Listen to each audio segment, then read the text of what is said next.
Welcome. This is week 5 of Working with the Law with transformational life coach Christi Corradi. Okay, hello and welcome. We are studying the law of receiving today, but let's start at that place and at that tone where we always begin, which is looking at our gratitude, setting our gratitudes and our proud of. And right now I'm going to say that I'm grateful for my life, the life that I've created for myself, my breath that gives me life, and I'm proud that I'm out doing the work that at this point in my time is my purpose, and really watching some amazing transformations. And I just feel proud of being a part of people's transformation. So go ahead and take a moment, maybe write it down if you have a journal, and go ahead and write down your gratitude and you're proud of. And we set that tone, creating a container, letting the universe know that we are open and moving forward in the direction of our dream. And we cast that net, and here I am in Texas, and you guys on the West Coast, and just see that gratitude and proud of vibration is creating a net that kind of like trickles down and touches everyone. And we can spin and cast that net around our planet and know that just by us moving to that place of gratitude and proud of, we shift the entire consciousness of the planet.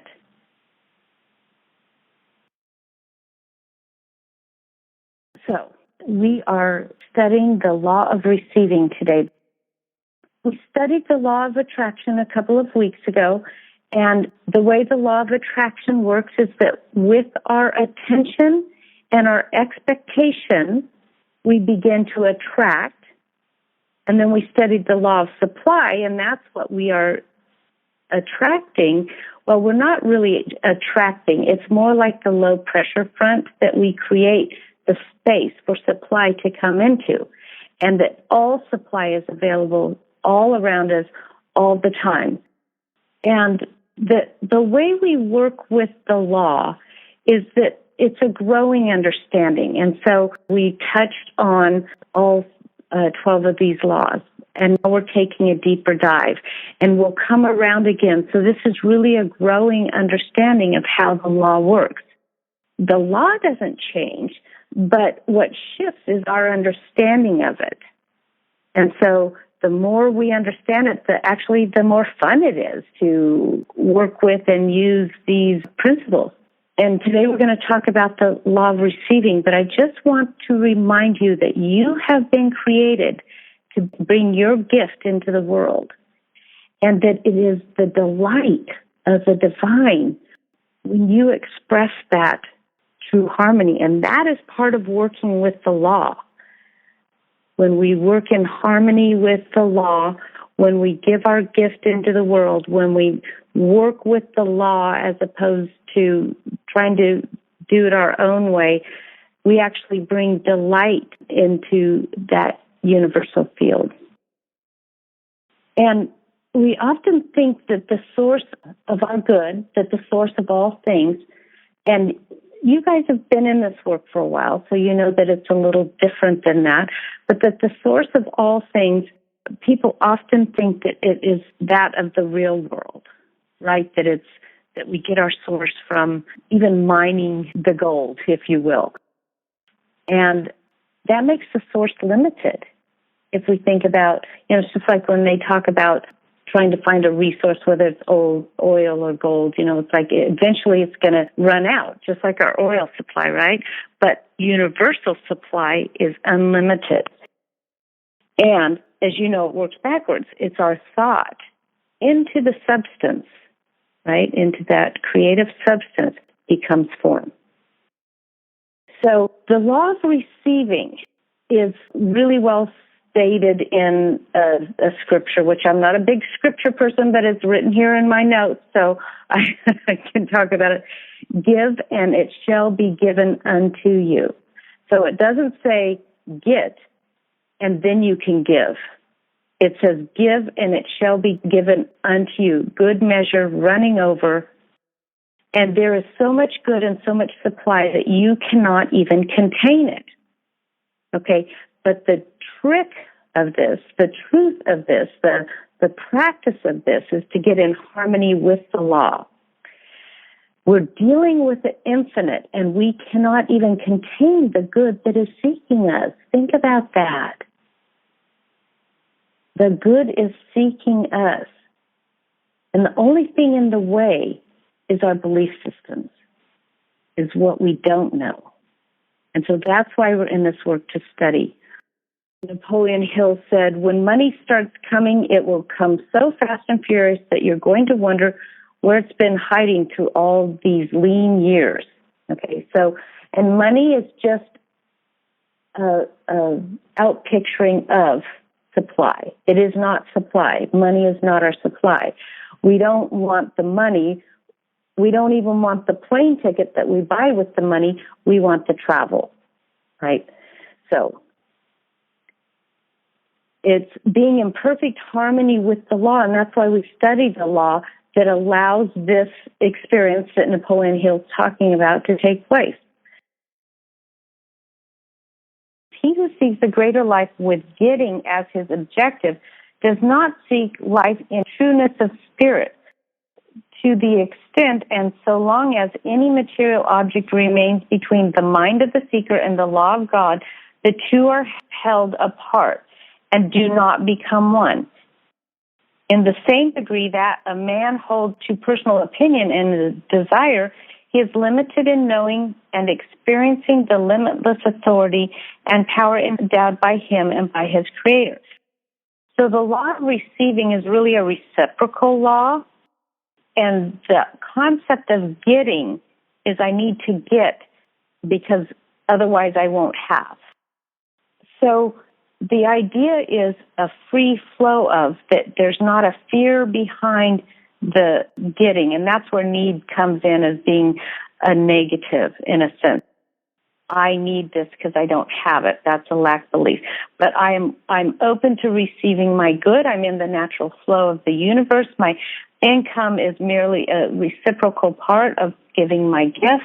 So it's easy to look at when I'm asking for something. Is there a flow?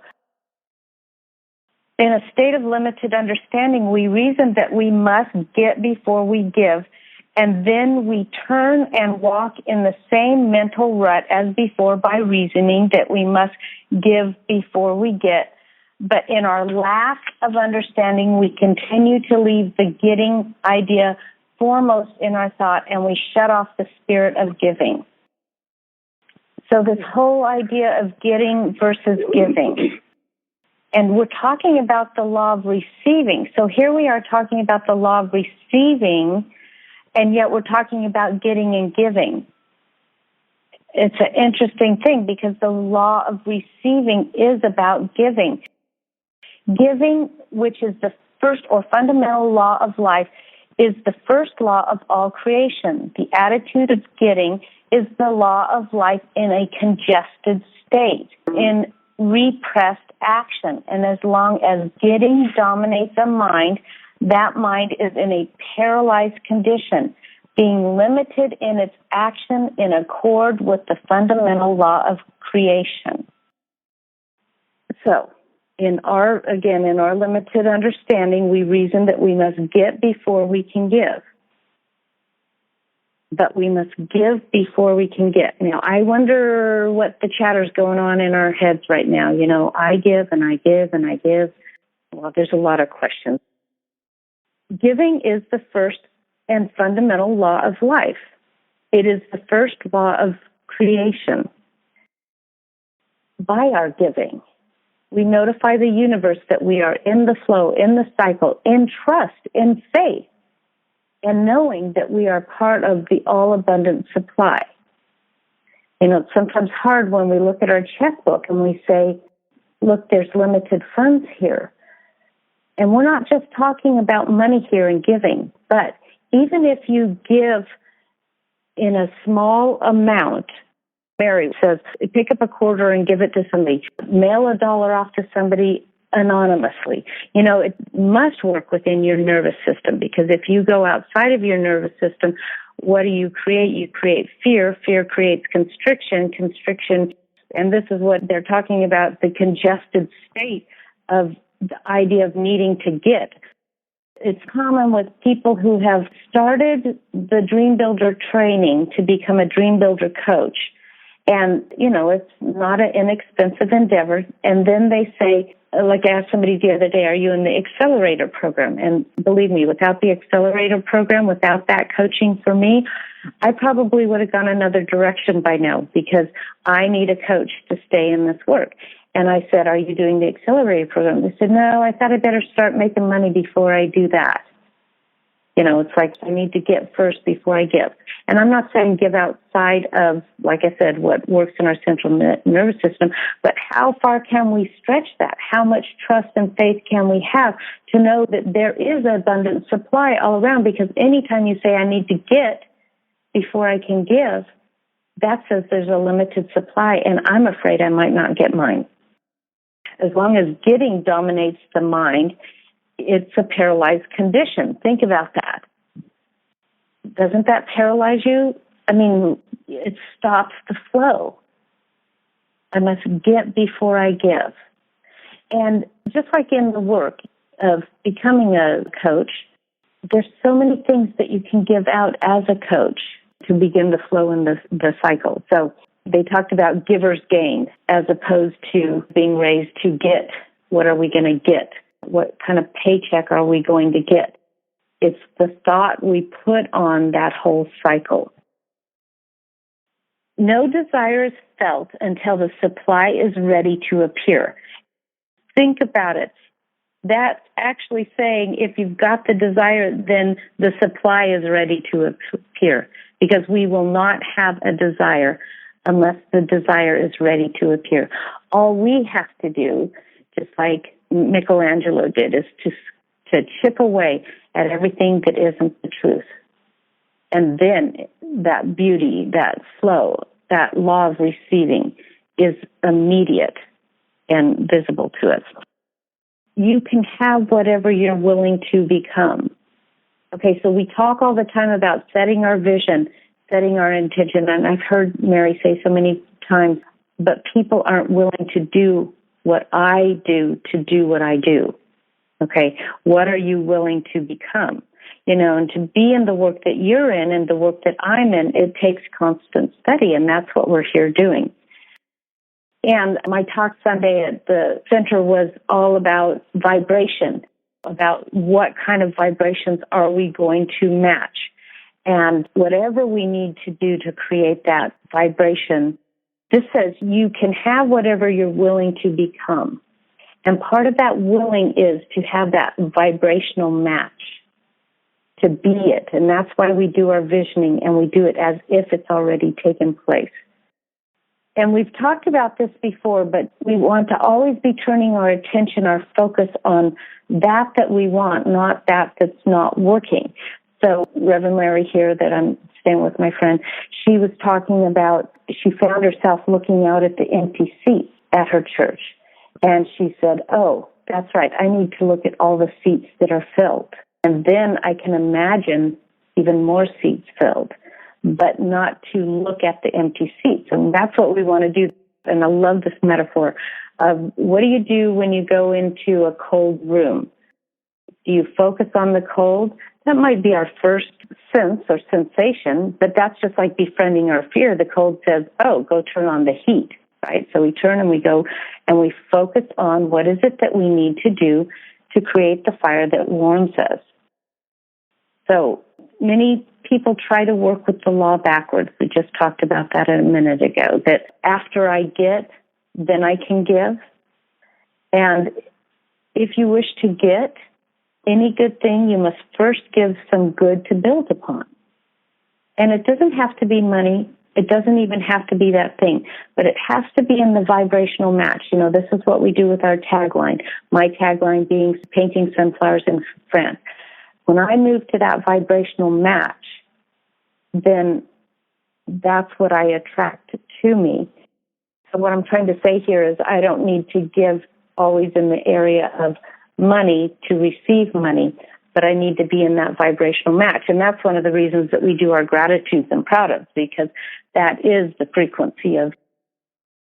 And then the other principle that I just wanted to point out in here is that if we hold money too tight, then that also restricts the flow of allowing the reciprocal nature of flow to take place.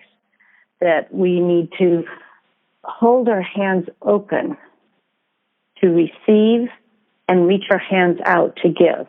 That it's a reciprocal nature, but if we hold on tight, we stop the flow. And it's just like investing, if you have your money but you don't invest it, it doesn't grow, right?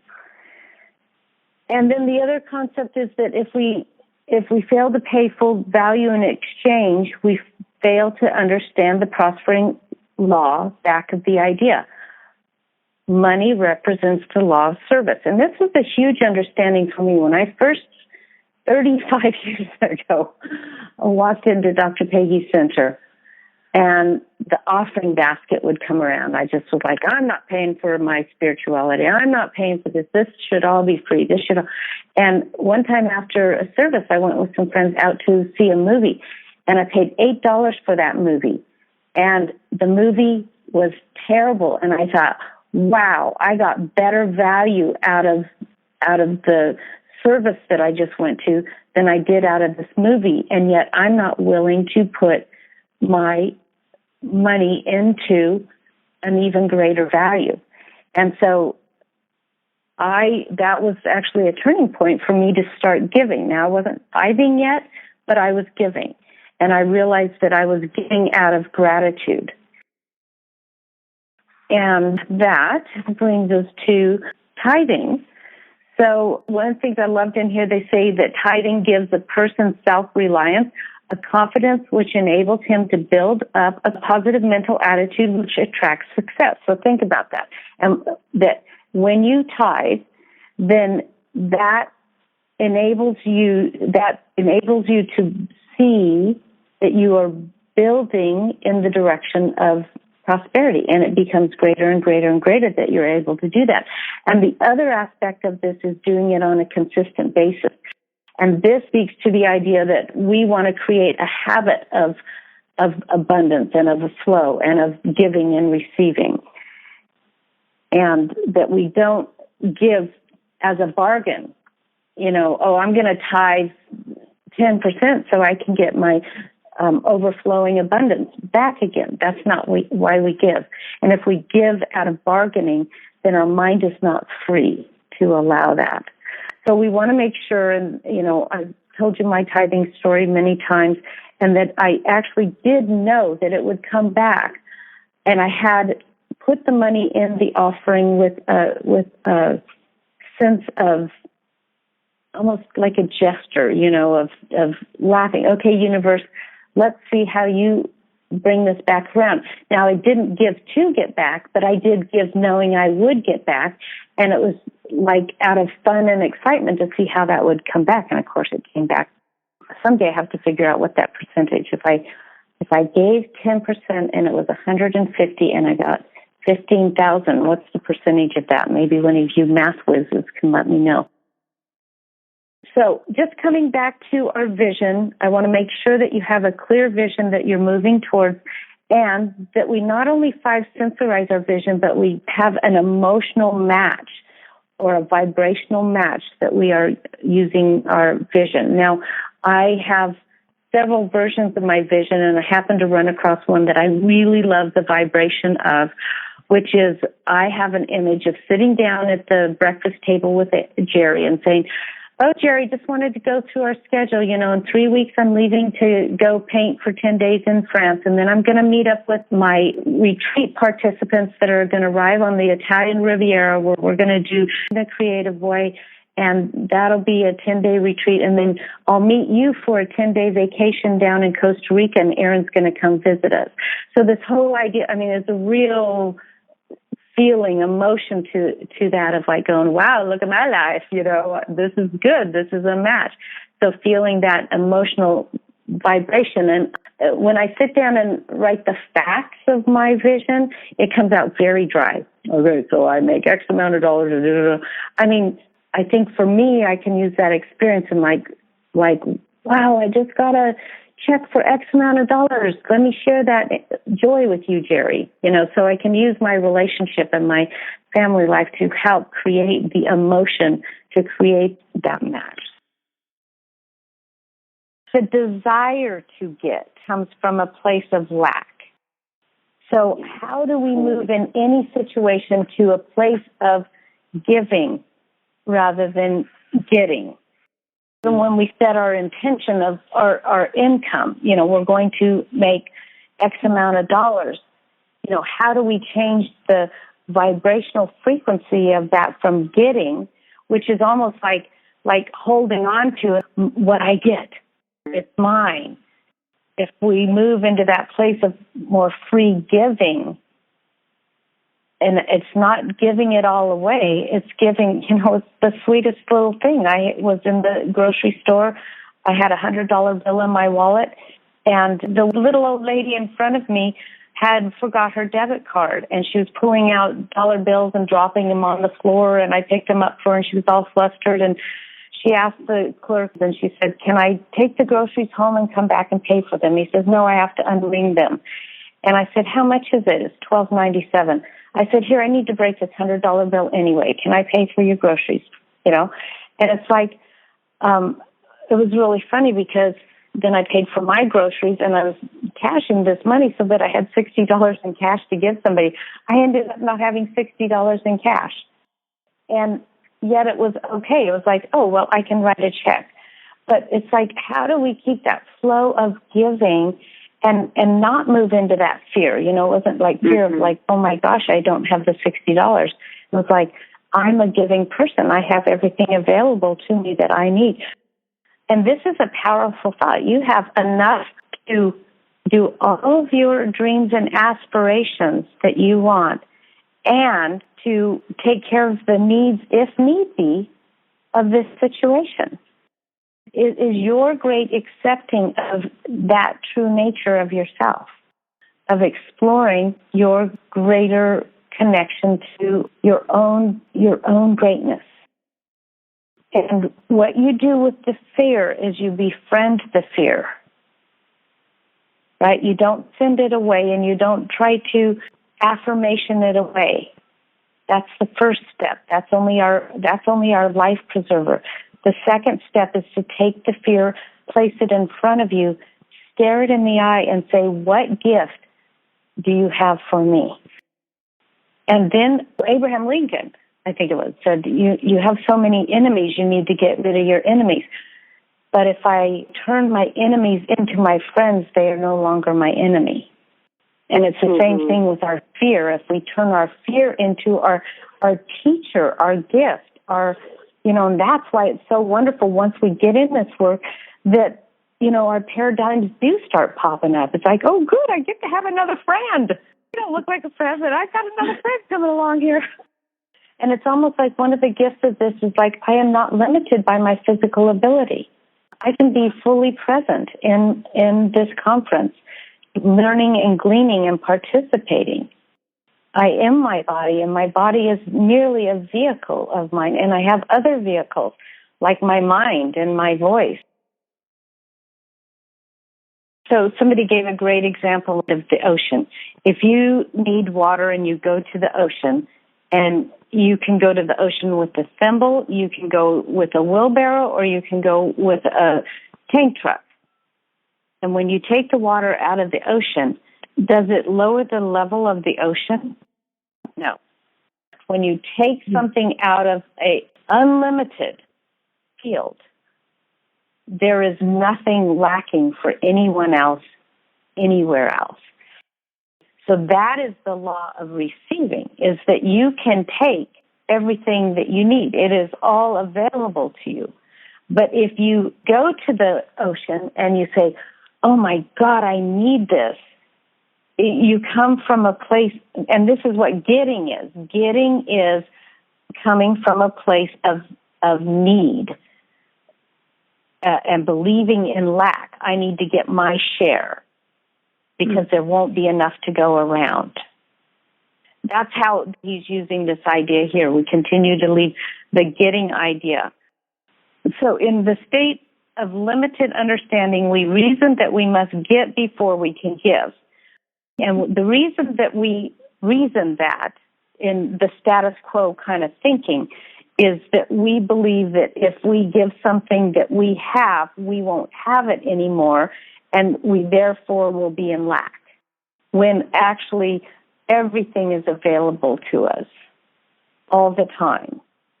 And it's only our thinking, our belief system, the boogeymen, that keep us from really experiencing that expansion. Albert Schweitzer said, "I don't know what you will do in life, but I know this. Only those of you who find a way to give of yourself will truly be happy."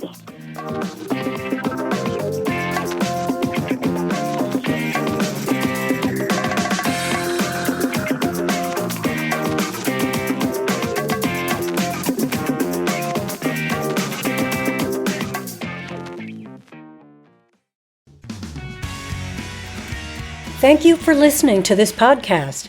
Here are 2 exclusive podcast listener offers. First, for a limited time, podcast listeners can work with Christi in person at a deep discount. Christi offers a unique coaching modality of her own creation that helps clients discover their own answers to where they're stuck and how to move forward. As one of her clients puts it, it always works. This transformative process is designed to help you identify blocks and create breakthroughs in your personal and professional life. As a thank you for listening to the podcast, you're eligible for a special discount. Normally $97 for a half-hour introductory session, podcast listeners get a $70 discount automatically applied if you use this link, masteringtheartoflife.com/podcast-IWD-offer. That's masteringtheartoflife.com/podcast-IWD-offer. And that link is in the podcast general description as well. Second, you can get the entire library of Mastering the Art of Life with PDF notes and worksheets for each lesson, plus bonuses at no cost at masteringtheartoflife.com/9-month opt-in, all one word, masteringtheartoflife.com/9-month opt-in. That link is also in the general podcast description.